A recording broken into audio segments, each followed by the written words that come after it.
নমস্কার বন্ধুরা, কাজুরি kitchen and cooking এ সবাইকে স্বাগত জানাই। তো স্বাগত জানিয়ে আজ আমি আজকে কচুরলতির রেসিপি দেখাচ্ছি। তো কচুরলতিটা আমি ভালোভাবে কেটে নিয়েছি, কেটে ধুয়ে নিয়েছি।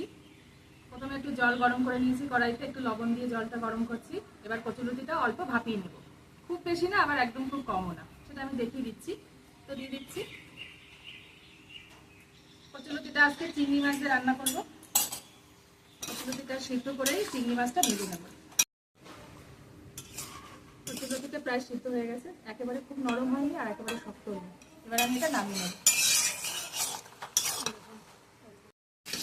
চিংড়ি মাছগুলো প্রথমে ভেজে তুলে নেব।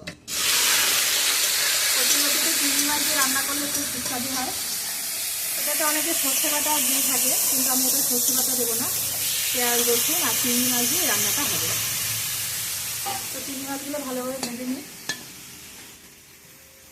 এবার আমি ফোড়নের জন্য নিয়েছি কালো জিরে, দিয়ে দিলাম কালো জিরে আর দুটো শুকনো লঙ্কা।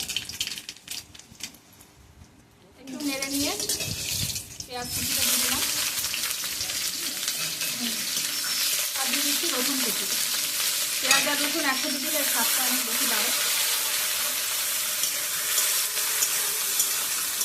এবার একটু লাল লাল করে ভেজে নিলে তারপরে কচুরলতিটা দিয়ে দেবো। শুকনো লঙ্কার ঝাঁজ চলে যাচ্ছে,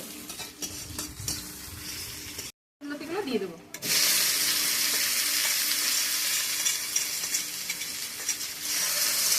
খুব টেস্টফুল খাবার, নিশ্চয়ই বন্ধুরা আপনারা সবাই খুব ভালোবাসেন। আমি তো খুব ভালোবাসি, কচুরলতি খুব ভালো লাগে।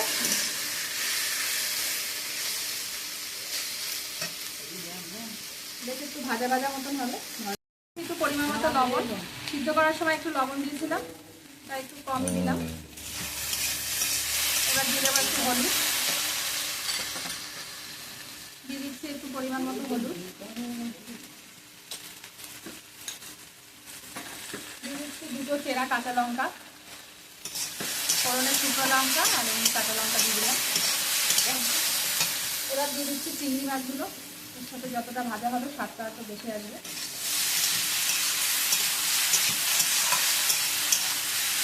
আর অল্প আছে একটু একটু করে ভাজতে হবে।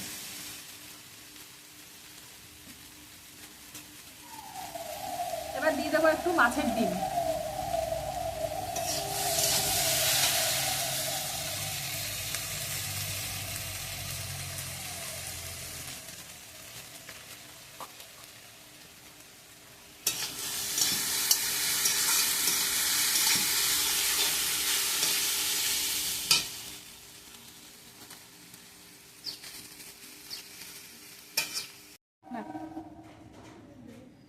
কচুরলতি হয়ে গেছে, আর অন্যান্য রেসিপিও আমার হয়ে গেছে। তো আমি অলরেডি খেতে দিয়েছি আমার যে বড় ননদ এসছে আজকে, আর আমার শাশুড়ি মা দুজনে বসে খাচ্ছে। এবার তোমরা বলো কচুরলতিটা কেমন হয়েছে। দিদি কেমন হয়েছে? এইভাবে বাড়ি কিন্তু রান্না করতে হবে, মাছের ডিম আর চিংড়ি মাছ দিয়ে, চিংড়ি মাছ আর মাছের ডিম দিয়ে করছি। তো বন্ধুরা যদি ভিডিওটি ভালো লেগে থাকে তো অবশ্যই একটা কমেন্ট বক্সে জানাবেন। তো আমরা এবার খেতে থাকি, আমাদের আরো অন্য অনেক রেসিপি রয়েছে। তো আজ এই পর্যন্তই, নমস্কার।